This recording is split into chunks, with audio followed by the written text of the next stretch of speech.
Alright, so I haven't done a proper response video in quite a while, so I am happy to finally be getting back into it. Today on our hit list is someone who many of you have previously suggested, Hakim, everyone's favorite Iraqi Tankie genocide denier. So, what are we covering today from him? Well, you have already read the title, so you already know. We will be looking at his response video to Ben Shapiro, who made a video trying to define fascism, and then Hakim butted in with his own take. So, this is a response video to a response video. Ooh. Just to clarify, I don't like anyone involved here, and in the words of the great Henry Kissinger, it is a pity that both sides can't lose. Bless his soul, he is bombing the devil in hell now. However, I still find Ben just slightly more tolerable than Hakim, when he isn't going on a 10-hour rant why America should send an additional 10 trillion to Israel. As many of you know, I am the self-proclaimed expert on fascism, and while I am not completely satisfied with Shapiro's take on it, Hakim just goes straight off the rails. And so I wanted to cover that, and I am choosing this video because it's definitely not a topic I am already very familiar with and am too lazy to do actual research on another one. So for me, it is easy content to throw out. But before we get into it, I would like to announce to everyone that I will be one of the speakers at the official Karlstag event in Germany. Karlstag is an unprecedented right-leaning academic conference where the problems we are faced with can be discussed. Some of the other prominent speakers at the event will be Karl Benjamin, or as you know him, Sargon of Akkad, prominent German YouTubers like Schattenmacher, Boris von Morgenstern, alongside a few others. The event, as you may have guessed, will take place in Saxony, Germany. Despite taking place there, all of the talks and events will be held in English, so you do not have to worry about a language barrier. The event will take place from the 25th to the 27th of April 2025. If you are interested or want more information, you can go to the Karlstag website I will link down below in the description. Go ahead and book your ticket, and I am sure all of us will have a good time, and I am very excited to meet some of you in person. Anyway, let us officially start with the response. But just to get this out of the way, socialism is a system in which the means of production, meaning factories, land, natural resources, etc., are owned in common, be it through a worker state, trade union syndicates, or other setups.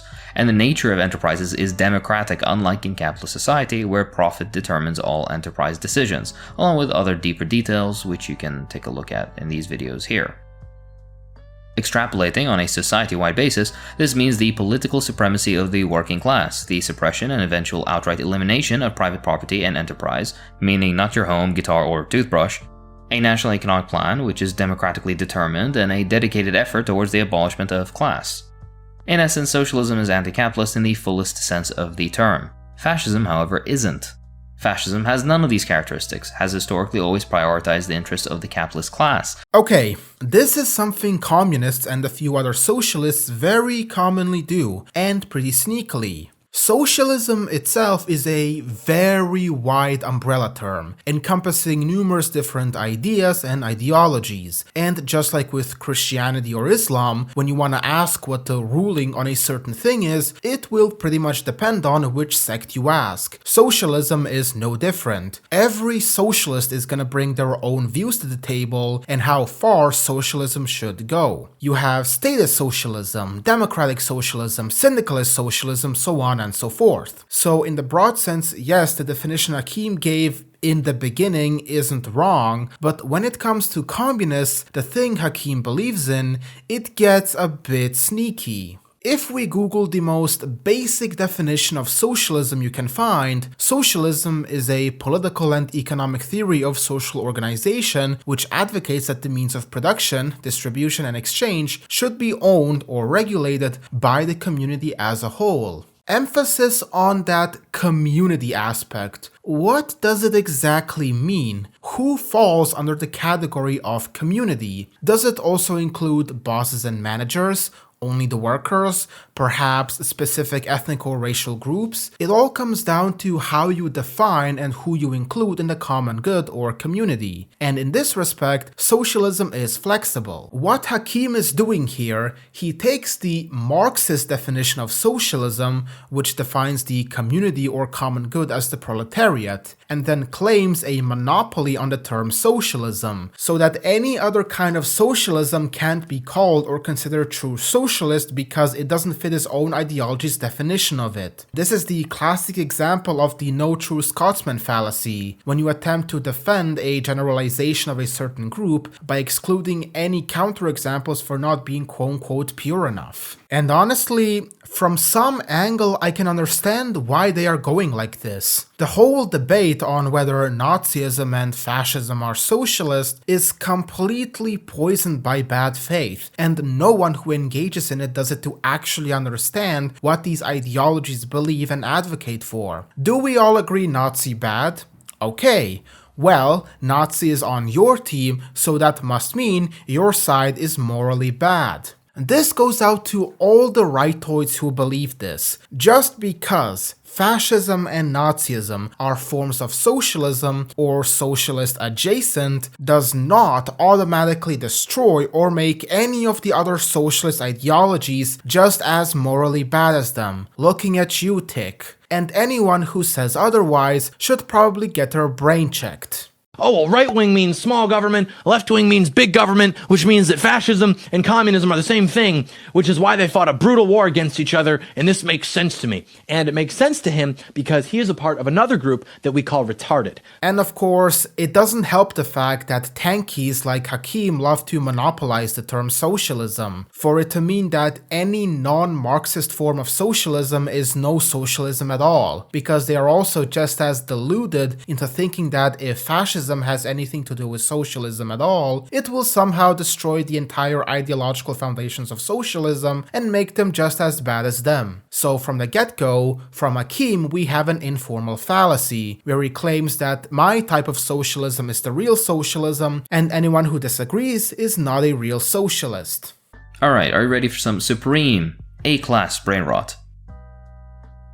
Fascism is a very messy concept in that it crosses streams with a wide variety of other ideologies, ranging from Marxism to religious integralism.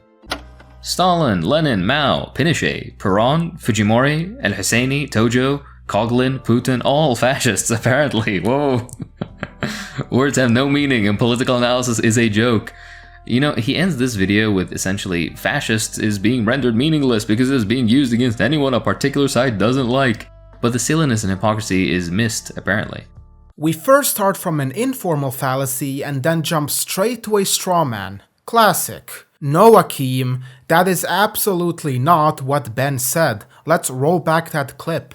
Fascism is a very messy concept in that it crosses streams with a wide variety of other ideologies, ranging from Marxism to religious integralism. What part of that made your brain go that he was implying that all the people he showed were fascists? Ben made the point that fascists took inspiration from various different ideologies, and that thus every ideology quote-unquote crosses streams with fascism because of how flexible it is, and that is why he showed all those different figures across the screen. It's not him saying that these people were fascists, but I guess trying to illustrate the point that fascism basically took something from everyone. But Hakim somehow interpreted crosses streams with fascism as something being completely fascist, because God forbid someone looking at an idea they disagree with and then taking one aspect of it with them that they agree with. And Shapiro absolutely is not wrong in this regard. Fascists have a track record of being pretty flexible in terms of ideology, and even taking inspiration from people who absolutely despise them. Friedrich Nietzsche, Gustav Le Bon, Oswald Spengler, Gaetano Mosca. These were all the people whose works inspired fascism to some extent, despite them either being anti-fascist themselves or not sharing any of the other core values they held. Fascism's flexibility can even go as far as to give us schizophrenic abominations such as this. Robert Pixton in his book The Anatomy of Fascism mentions something similar.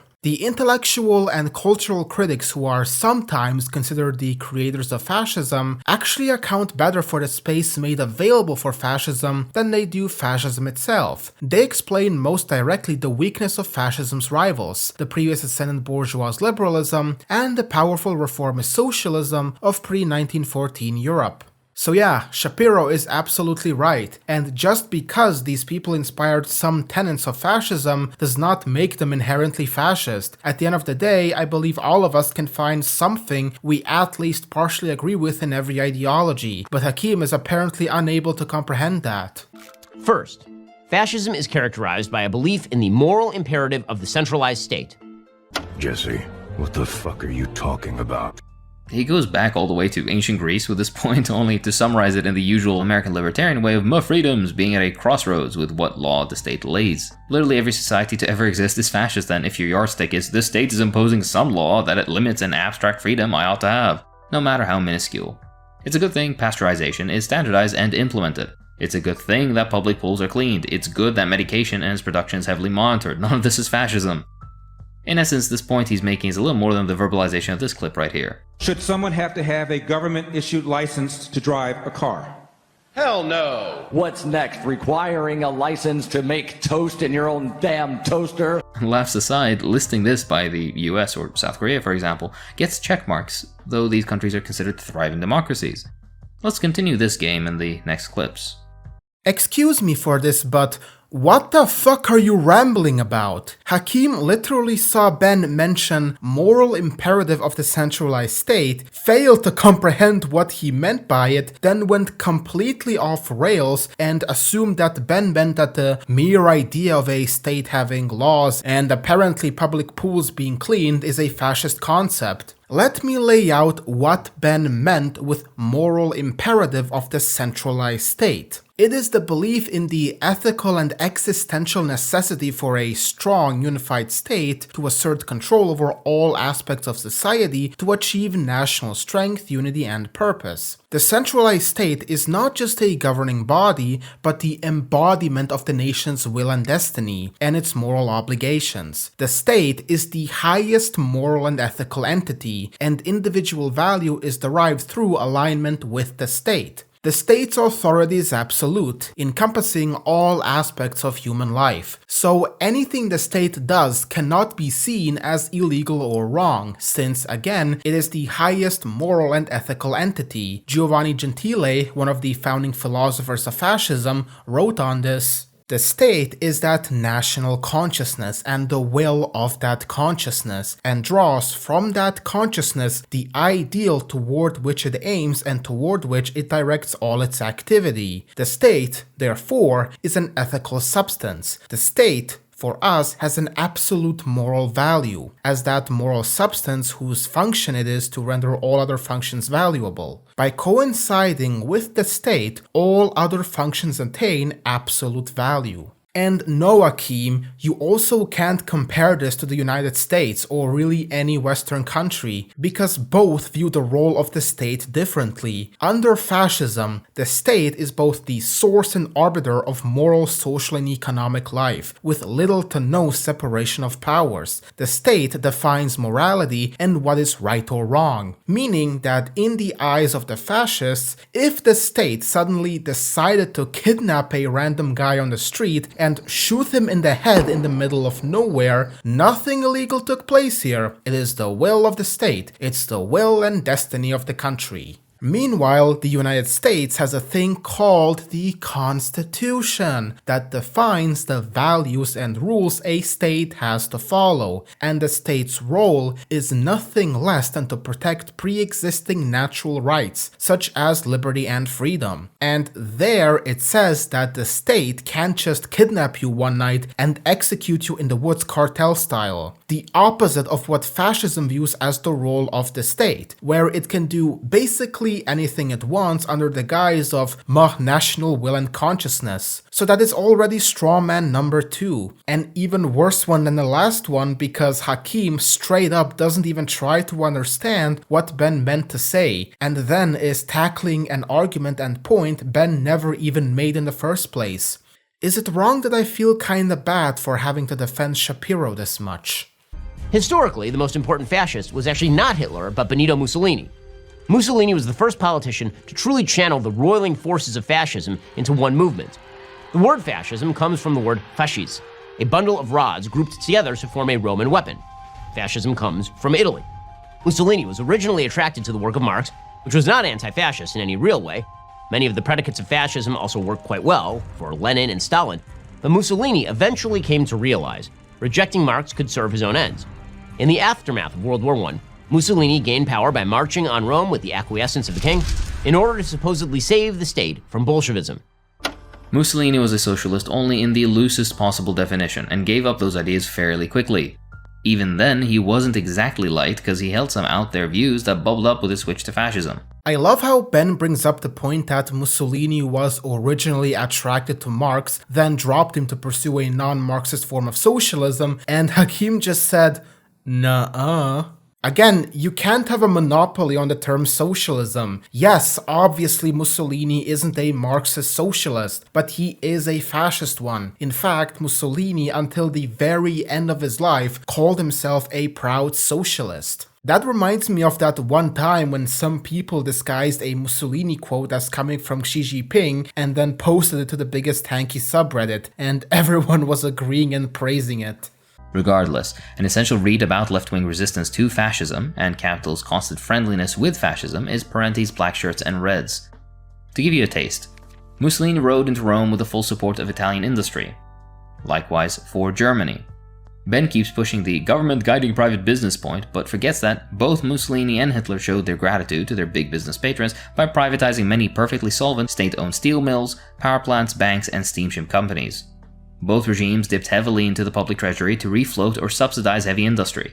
Agribusiness farming was expanded and heavily subsidized. Both states guaranteed a return on the capital invested by giant corporations while assuming most of the risks and losses on investment. As is often the case with reactionary regimes, public capital was raided by private capital. Genuinely read Black Shirts and Reds, it's one of the most eye-opening books out there. Okay, there are two things I want to address here. First, it would have been nice if that Parenti guy gave some sort of source or note for that claim that the Italian leaders of industry, no, not some random businessmen, but the magnates of Italian industry, both supported Mussolini, but even aided him financially. Now, obviously, authors shouldn't give a source for every sentence they utter, but when they make some pretty decently sized or big claims, like that Mussolini was supported by all the big boys in Italian industry, and that they threw money at him, you kinda need to back that up.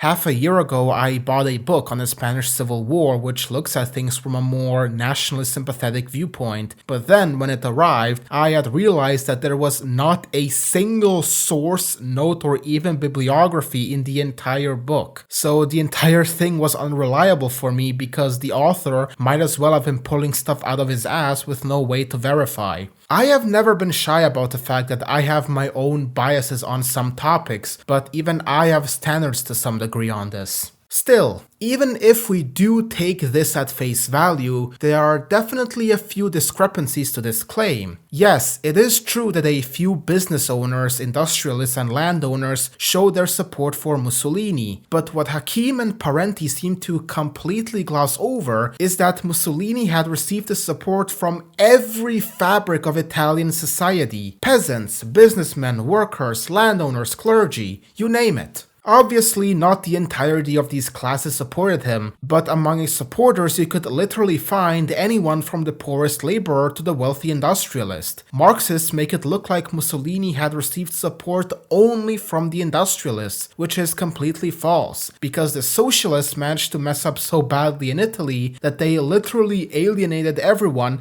and pushed them towards supporting Mussolini. And I severely doubt that Mussolini was this well funded for the March on Rome. When it started, Mussolini was executing it with absolutely no plan whatsoever, and he was observing it from Milan so he could skedaddle to Switzerland if things went wrong. Only 9,000 blackshirts showed up at the gates of Rome, and they were in absolutely no condition to fight. They wore makeshift uniforms, were poorly armed, cold, starving, and dehydrated. I will quote Pixton on this. About 9,000 blackshirts who evaded the checkpoints or continued on foot formed a motley crowd at the gates of Rome on the morning of October 28th. poorly armed, wearing makeshift uniforms, short of food and water, and miling about in discouraging rain. In ancient and modern history, there was hardly any attempt on Rome that failed so miserably at its beginning. And the only reason the march worked is because the king got information from a fascist sympathizing general that the fascists were much stronger than they actually were, and then made Mussolini prime minister to prevent more bloodshed. The entire plot literally depended on being a bluff. Mussolini going "fuck it, we ball," and in the end it somehow worked. Because you would think that if the entire point of fascism was to secure the profits and interests of the big industrialists, that they would at least make sure they were properly armed and had food. Because, you know, their entire existence and capital depended on this. Secondly, Hakim's point in this segment is that since fascism is capitalism in decay, the fascists were acting on behalf of the industrialists and their interests, not the other way around. But no, the Italian fascists had maintained complete political independence and their policies weren't influenced by these other classes. A. James Gregor makes this clear in his book The Faces of Janus, Marxism and Fascism in the 20th Century. We know that Mussolini received subventions from agrarian and industrial interests in their respective efforts to contain and neutralize the revolutionary socialist movement. But we also know that Mussolini assiduously maintained his political independence. While he cultivated support from a variety of entrenched interests, he maintained an independent political posture. Because that was the fascist policy. We will recognize your private property and industry only so long as you serve our political interests, and if you didn't listen to us or wanted to disassociate with us, we will nationalize your property and imprison you. The industry was subservient to the fascist political machine, not the other way around. That is why these industries were private on paper only. Gregor would also emphasize this, that in the end, fascist interests would prevail over industrial interests. Fascism's political priorities often prevailed over capitalist interests when a choice had to be made. Not only did Mussolini sometimes sacrifice business and financial interests when it served fascism's purpose, he did not hesitate to dismiss and in significant instances exile influential business leaders in whom he had no confidence. Mussolini's alliance with business, agrarian and financial interests was always based on political considerations. And these exact same things went down in Nazi Germany, the difference being that Hitler had even less industrial support than Mussolini had. The Nazis were financially dependent on selling stuff like tickets to rallies, with the main German firms mainly supporting establishment conservative parties. Pixton would write on this: though some German firms contributed some money to the Nazis, they always contributed more to traditional conservatives. Some important firms, such as IG Farben, contributed almost nothing to the Nazis before 1933. An important share of Nazi funds came instead from entry fees at mass rallies, the sale of Nazi pamphlets and memorabilia, and small contributions. So much for it being capitalism in decay. If you want to get into more details on this, I have a whole video on the topic which I strongly recommend you to check out. Anyway, back to Hakim. This implies organization and expansion, potential if not actual. That expansion meant not just militarization, but gargantuan public works, massive expansion of the welfare state, corporatization of the private sector, with the government leaving private industry intact but essentially working hand in glove with it to control it and channel its resources in the direction sought by the fascists. So, physical expansion of the state, as well as apparently infrastructure projects, are fascism now. How is this not the same as what you claim the other side is doing, with everything I don't like being fascism? Where did he say any of that, you strawmanning little shit? Part of me believes that Hakim is unintentionally doing this stuff because he is projecting. Because he was exposed to this kind of argumentation and name-calling for years in Tankie circles, and then when Ben says something along the lines of that a guy inspired fascism, Hakim instantly thinks that Ben is trying to call that guy a fascist because that's the line of thinking he would have used if he was in Ben's position, which I find kind of funny. Imagine being so debate-brained that you project your own lines of thinking onto others. The welfare state being built into fascism is a strange myth. Nazi Germany inherited welfare policies from earlier German republics and at many times expressed anti-welfare policies, for example free dismissal of workers, wage cuts, longer hours, child labor, etc., etc.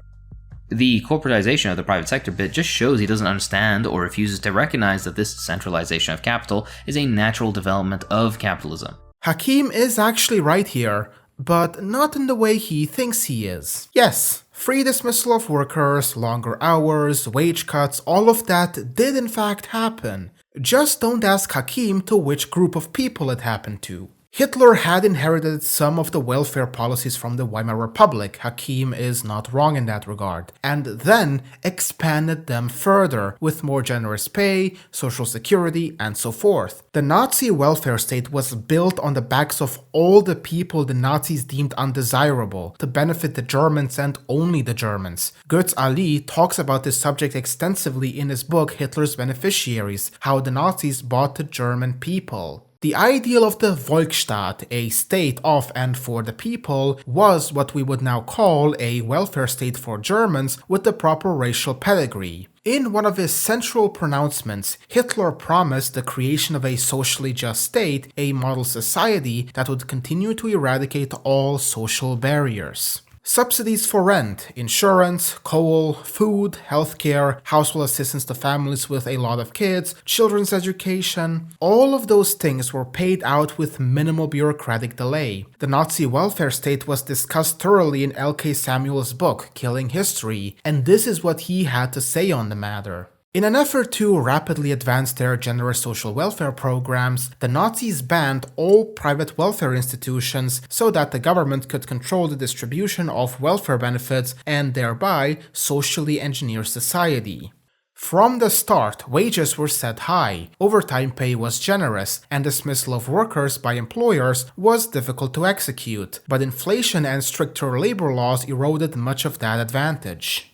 And guess who paid for all these generous social and welfare programs? Millions upon millions of forced laborers from both Eastern and Western Europe, toiling in inhumane conditions with a very poor pay. I will let Ali elaborate on this. No one knows exactly how many forced laborers worked in the Third Reich, but estimates usually range from 8 to 12 million. Most of these people came from Eastern Europe and toiled under dangerous and inhumane conditions, often in the German arms industry. To preserve appearances abroad and avoid stirring up resistance in occupied countries, German companies paid forced laborers for their work, though their wages were 15 to 40% lower than those for German workers. Meanwhile, the finance ministry tried to get its hands on as much of these workers' pay as possible, developing a range of schemes for confiscation. Need money for the war? Don't raise taxes, steal from an outgroup. Your house got bombed? Here's a new apartment, just don't ask who was living here before. So on and so forth, you get the point. Hakim would have had a valid argument here if this was applying to everyone including Germans, but nope, it really applied to anyone who wasn't German.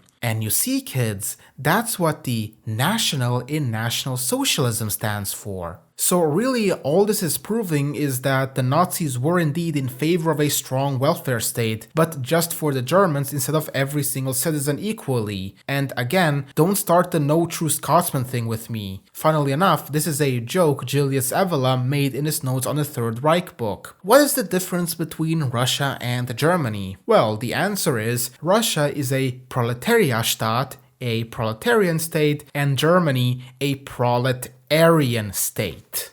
Certain aspects of fascism, particularly in the economic realm, could even be seen under FDR in the United States. FDR's New Deal, complete with government resources directed at forcing economic conformity, controlled huge swaths of American life. Okay, he went off the deep end here. FDR did that in accordance with and reluctant approval of the American ruling class as an attempt to prevent actual radical change which was on the doorsteps of the US. Infrastructure projects are not fascism, my man. Stop trying to pass your appeasing libertarians nonsense as fact.